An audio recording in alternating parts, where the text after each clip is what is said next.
Cukup dimulai.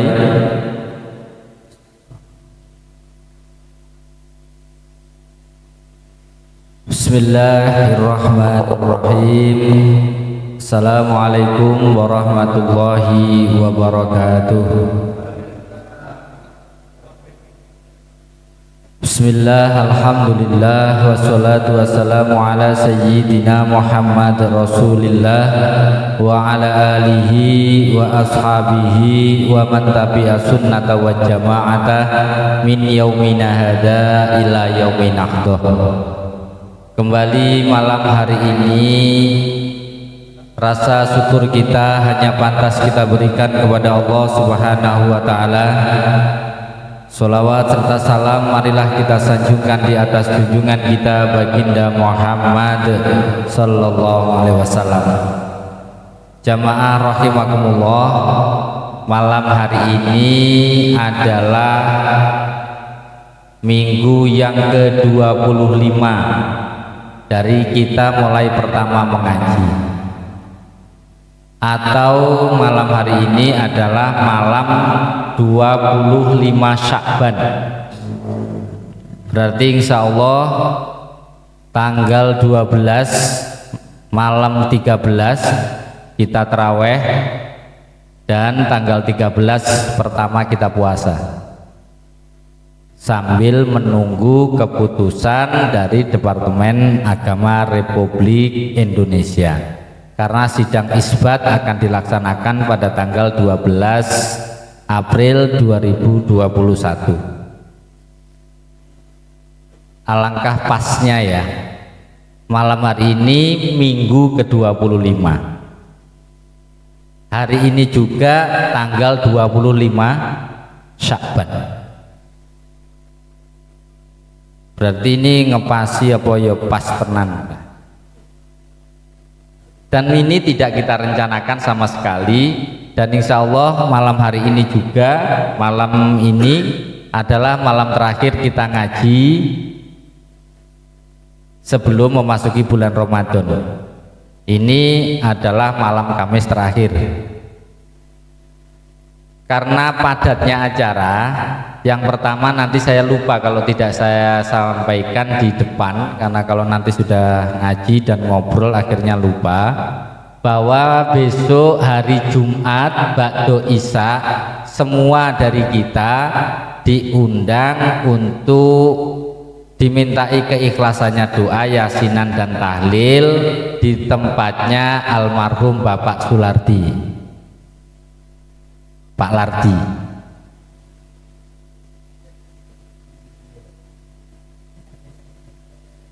Di pengumuman saya ngomongnya salah nih. Jadi sekali lagi saya sampaikan, ini undangan dan minta keikhlasannya pada hari Jumat besok malam Sabtu ba'da Isya, kita semua santri-santri ngaji kita ini, adik santri ya Bu, sebenarnya santri kok abot men rasanya.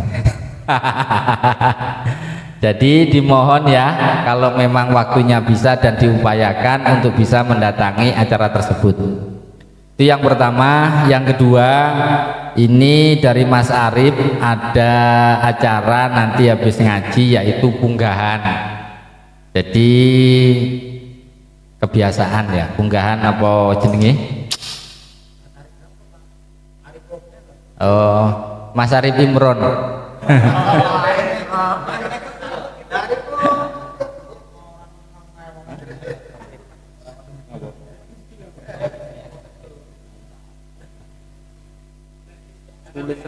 Tulis. Oh.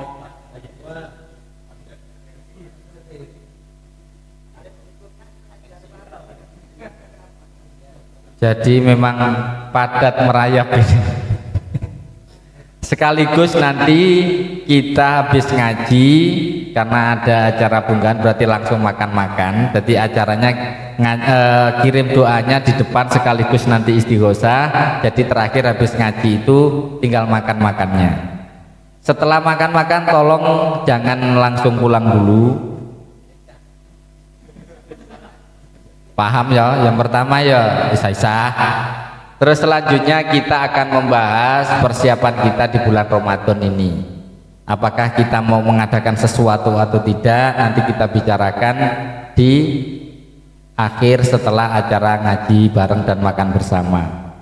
Dan sekaligus kita akan mengevaluasi kegiatan kita kemarin karena masih teringat dalam bayangan kita semua. Walaupun nanti agak cepat, cuman semuanya perlu dibicarakan dan perlu dibahas bersama. Jamaah rahimakumullah, ini juga penting saya sampaikan kembali bahwasanya bulan Ramadan adalah bulan yang sangat-sangat istimewa dan tidak ada jaminan bagi kita semua untuk bisa bertemu bulan Ramadan pada tahun yang akan datang. Untuk itu sekali lagi saya benar-benar mengingatkan kita semua, diri saya dan para jamaah, untuk mempersiapkan diri kita semua untuk menghadapi bulan Ramadan, sehingga bulan Ramadan tahun ini kita bisa lebih baik daripada bulan Ramadan tahun yang lalu.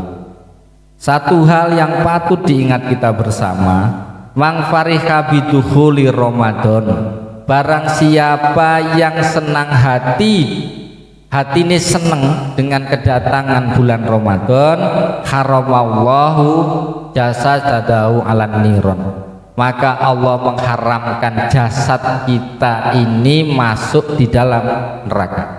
Ini dasar yang paling utama bagaimana kita harus menghadapi bulan Ramadan lebih baik daripada bulan-bulan sebelum atau di luar Ramadan.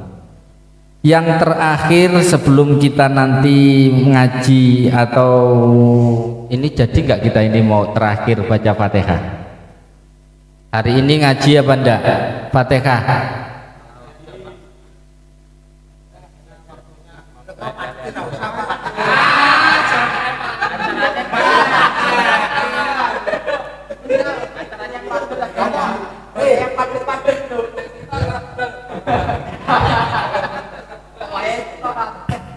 Jadi sing urung bagian moco semangat nggak usah Pak, kita padat merayap, makanya nggak usah Pak. Oke, kembali bahwa kita ini selalu yang menjadi ukuran adalah kesepakatan, sehingga kalau kita sudah sepakat bersama bahwa hari ini kita tidak belajar mengenai melafadzkan Fatihah, ini ngajinya sedikit saya lebih perpanjang ya, untuk menghadapi bulan Ramadan. Kemudian bapak-bapak jamaah rahimakumullah, dari kita semua orang sekelas kita, makom kita ini kan orang awam, tidak kurang dan tidak lebih dalam kehidupan kita ini pasti ujungnya adalah merindukan surga, pengen mlebu swarga.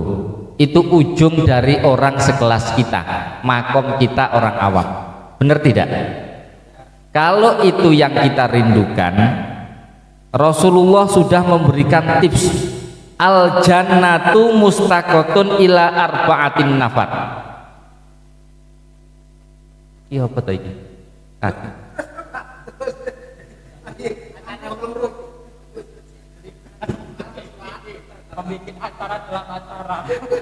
Oke, saya ulangi.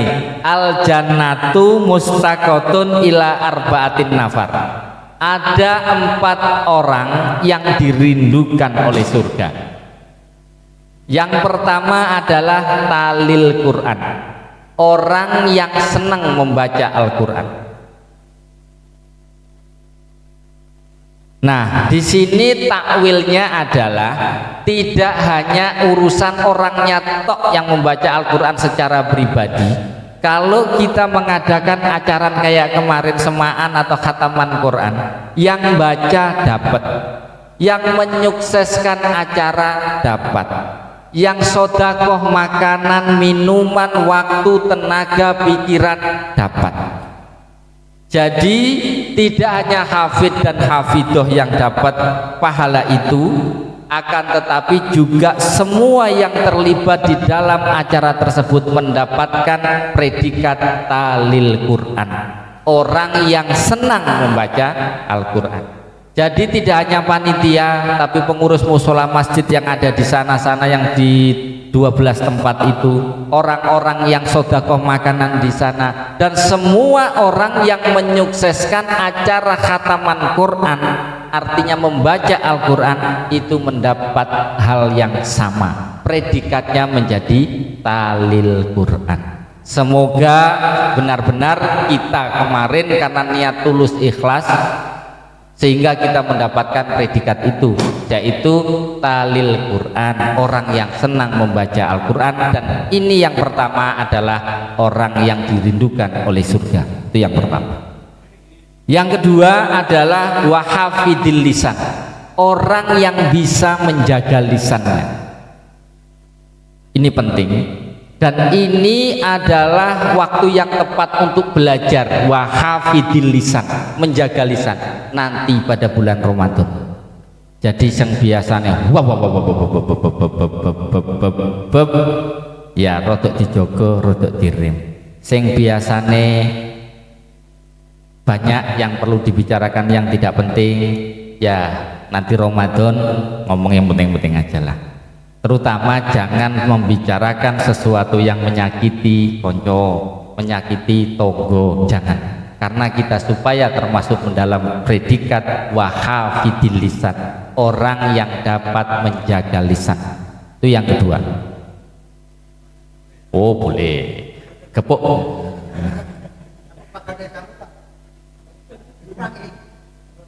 Jamu iki masuk kategori apa iku?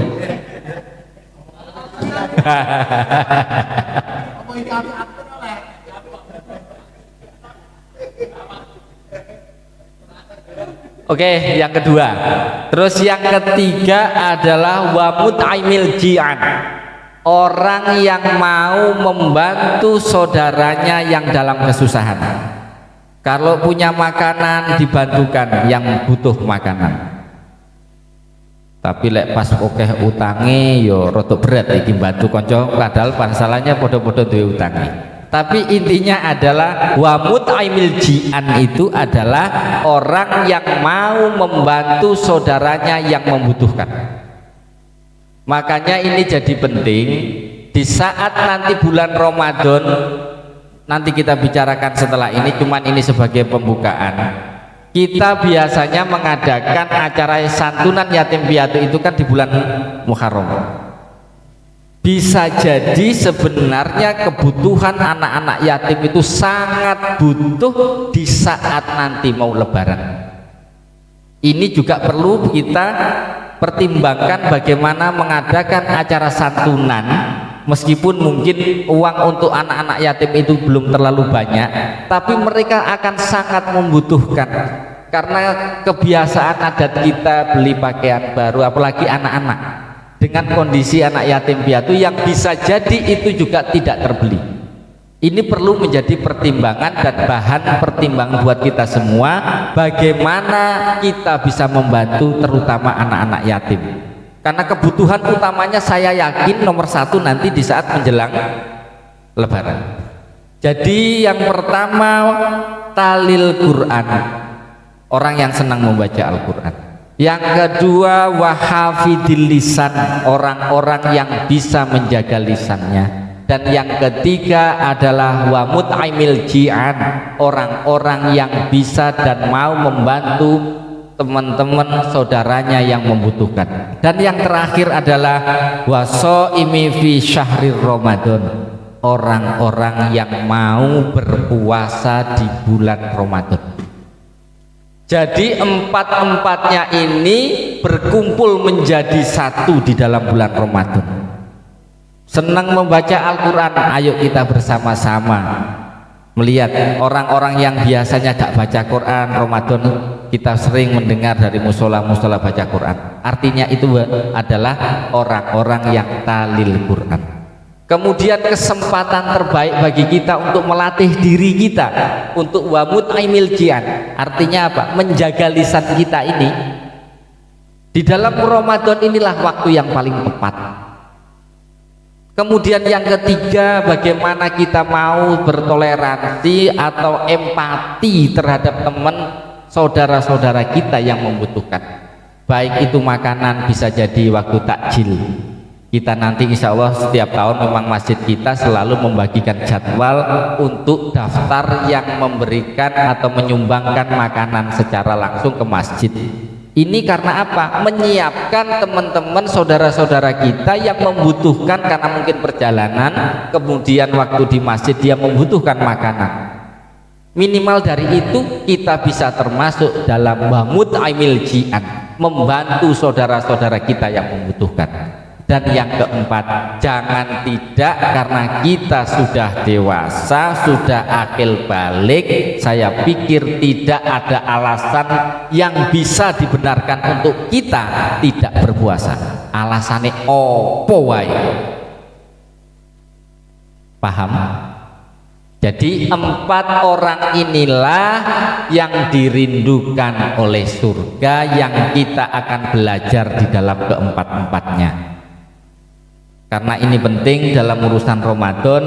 Sebelum kita kirim doa, kemudian membaca istighosah, monggo kalau masih ada yang bertanya mengenai urusan Ramadan, monggo.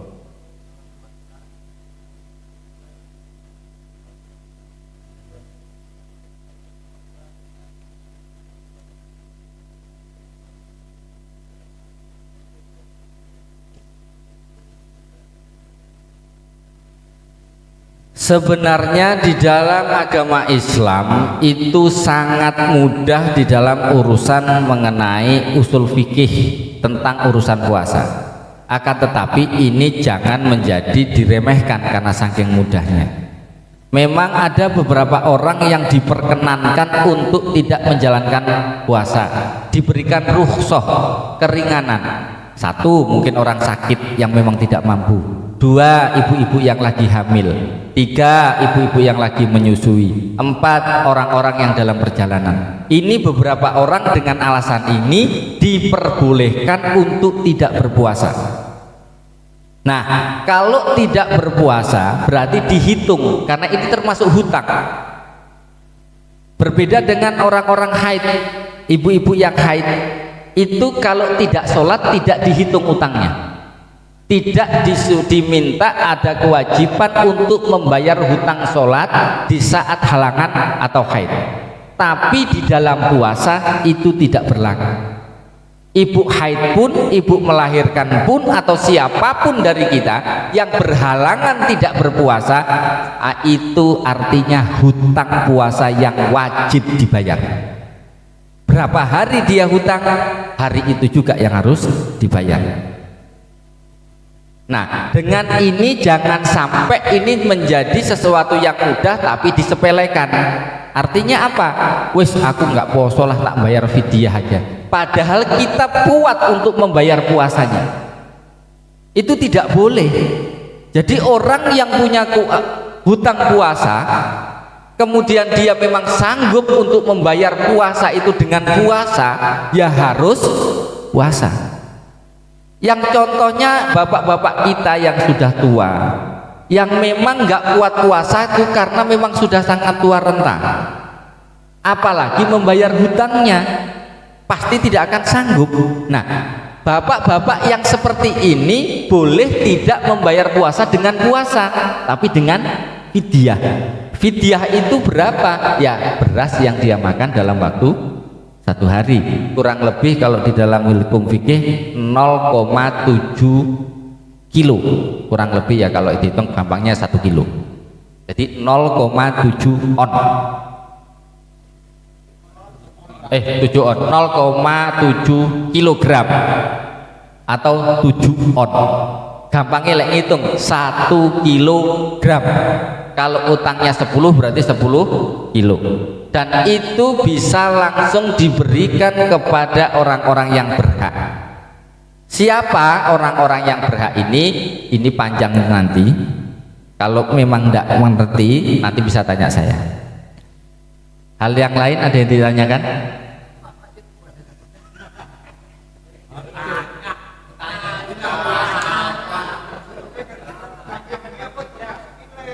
Iki sing setruk wetenge apa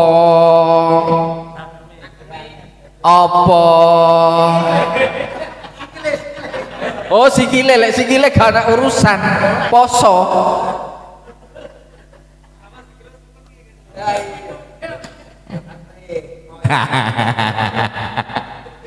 Jadi kriteria orang sakit yang boleh tidak berpuasa ini yang berhubungan langsung dengan kekuatan fisiknya untuk berpuasa. Kekuatan fisik untuk berpuasa. Jadi lek sikile sing loro gak ono hubungane, ya tetep poso. Padahal kalau orang sakit emah, ya obatnya itu malah puasa. Jadi bukan orang sakit emah itu malah karena nggak kuat puasa, malah harusnya orang yang sakit emah itu puasa karena obatnya emah itu puasa. Ada yang lain?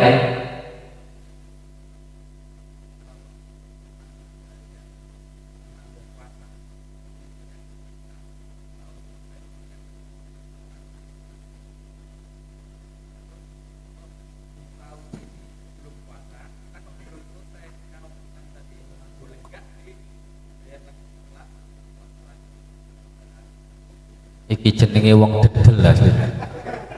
Tapi sebenarnya ini pertanyaan ini mungkin bisa terjadi pada siapapun. Dan ini maha penting sebenarnya. Kita ini sebenarnya kalau memang berpikirnya untuk membayar, kita punya waktu itu 260 hari, utang 5 hari, kita punya waktu 360 hari untuk bayar utang.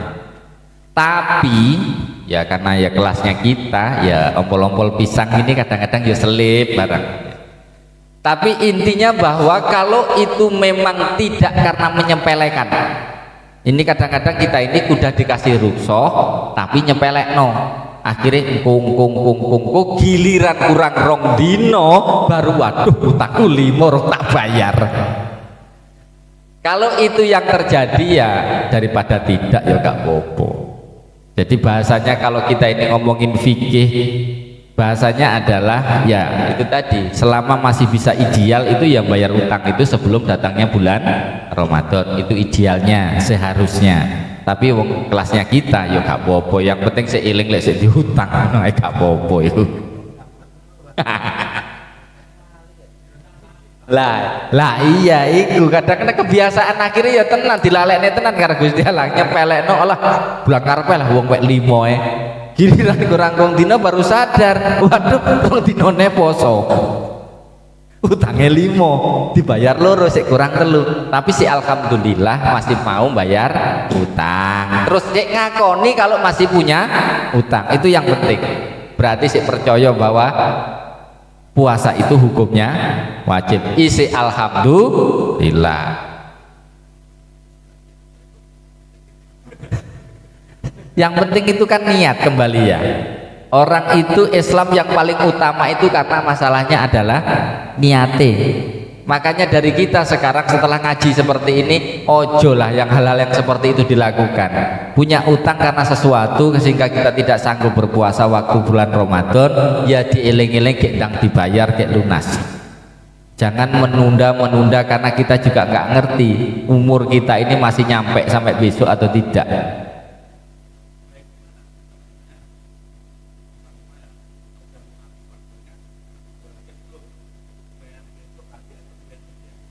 Besok lagi. Jadi intinya satu, selama kita ini masih sanggup untuk berpuasa, harus bayar hutang itu dengan puasa. Jadi orang yang boleh membayar fidyah itu yang karena kondisinya adalah tidak mampu untuk berpuasa. Contoh ibu hamil, tahun pertama pas Ramadan hamil, tahun kedua pas Ramadan lagi menyusui, tahun ketiga hamil lagi kan ruwet tau. Loh ojo ngono ene sing tersinggung kok. Iki kok dipateni HP iki kok malah. Ojo main-main.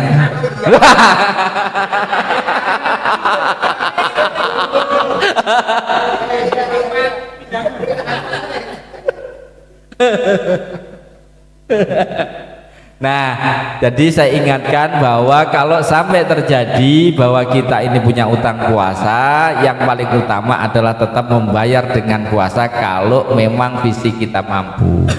Kalau memang tidak mampu, boleh membayar dengan fidyah. Itu adalah sebuah rukhsah keringanan, tapi jangan meremehkan, menganggap semua bisa dibayar dengan rukhsah. Jangan dibayar dengan fidyah, jangan, karena kita masih sanggup untuk berpuasa. Ada yang lain? Nggih?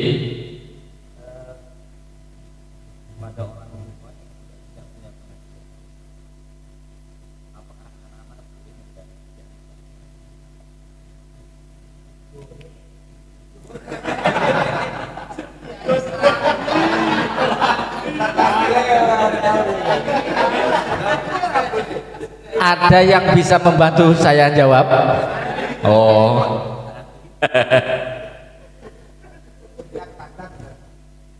Jadi masalah fidyah, Pak, kembali ya saya terangkan bahwasanya membayar fidyah memang yang paling utama, yang paling ideal adalah dengan apa yang kita punya.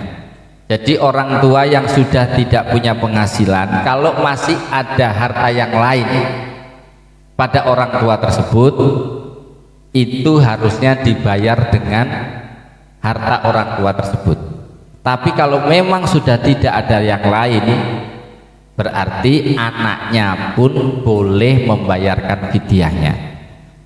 Berbeda kalau istri yang punya hutang, itu yang wajib bayar hutangnya adalah suaminya kalau urusan fidyah. Tapi kalau urusan puasa tidak bisa digantikan. Waduh, aku rodok ora penak awakku. Aku ngongkon Pak Surip lah takon ganteni aku, Pak, sampean tak kei 100.000, Pak, sampean ganteni suwun anu posoku. Enggak ada ceritanya begitu, enggak ada. Jadi kalau puasa tidak bisa digantikan, harus dirinya sendiri. Berbeda dengan membayar fidyah. Lainnya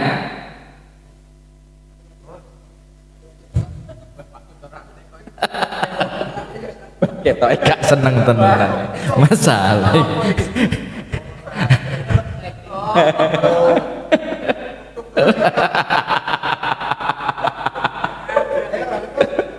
Ya,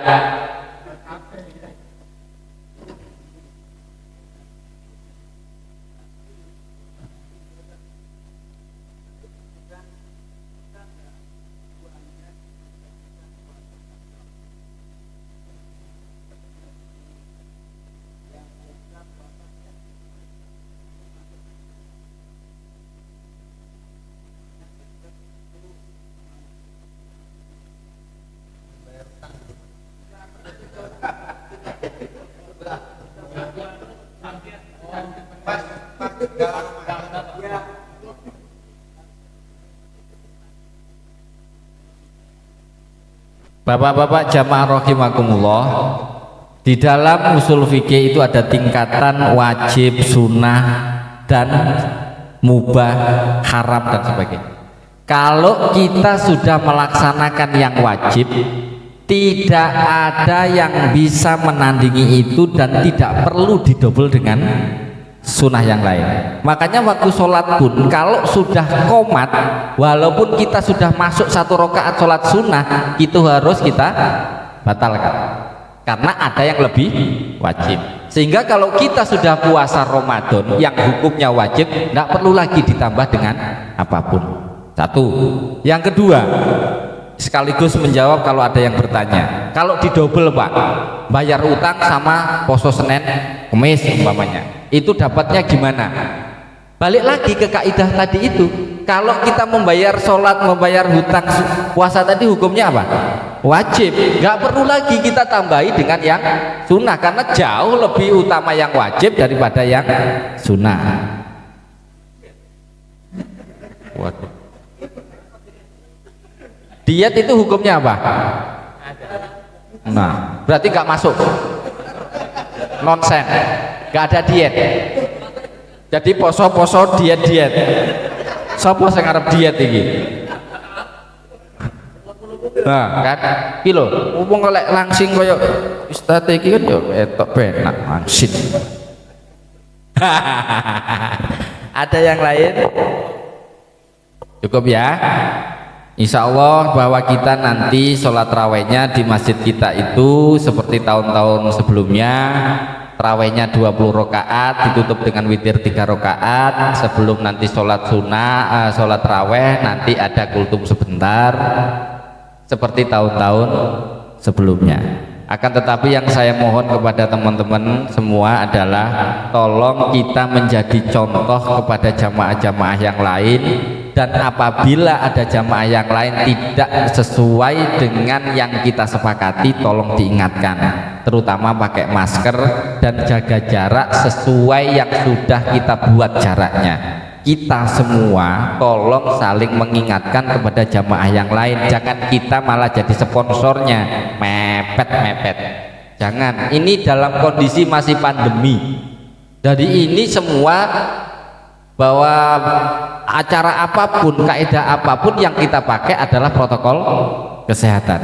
Sehingga kita semua ini kan pengurus masjid sekarang ini, sehingga nanti kalau sholat raweh di masjid, tolong kita ini bersama-sama mengikuti protokol kesehatan yang sudah kita sepakati bersama. Terutama jangan lupa pakai masker dan jaga jarak sesuai yang sudah kita buat jaraknya. Jadi kalau enggak ya kita ingatkan jamaah-jamaah yang lain, kita ingatkan, mohon Pak sesuai dengan jarak itu, supaya kita terawih sampai nanti bisa Idul Fitri dengan tanpa masalah. Itu ya Bapak-bapak jamaah rahimakumullah, ngaji Ramadan alhamdulillah selesai. Sekarang kita ngaji kirim doa. Yang pertama ini dari keluarganya Mas Arif yang karena punggahan, kemudian dimohon keikhlasannya juga. Ini teman kita dari Mas Ridwan, istrinya lagi dalam kondisi sakit, Mbak Emi Trisnowati binti Salim. Semoga dengan kiriman doa kita, kiriman Fatihah kita, Mbak Emi Trisnowati segera diberikan kesehatan oleh Allah Subhanahu wa taala. Ala hadiniyah walikulli niyatin sholihah. Mohon maaf ini khusus untuk istrinya Mas Ridwan, karena semua yang ada di sini ahli kubur. Yang ini khusus kita berikan doa kita, keikhlasan kita membaca suratul Fatihah sekali lagi supaya istrinya Mas Ridwan yaitu Mbak Emi Trisnowati segera diberikan kesehatan oleh Allah Subhanahu wa taala. Ala hadiniyah walikulli niyatin sholihah liridho ilah wali syafaati rasulillah sallallahu alaihi wasallam wa bi karamati auliya ilah wa bi barakati ulama ilah wa liman qasidana wa li qadai khawaijina wa ala niyati ma'buli wa khusulil ma'mul wa ala niyati futuhi qulubina kama futuhal arifin wa ala man nawa sholih khususan ila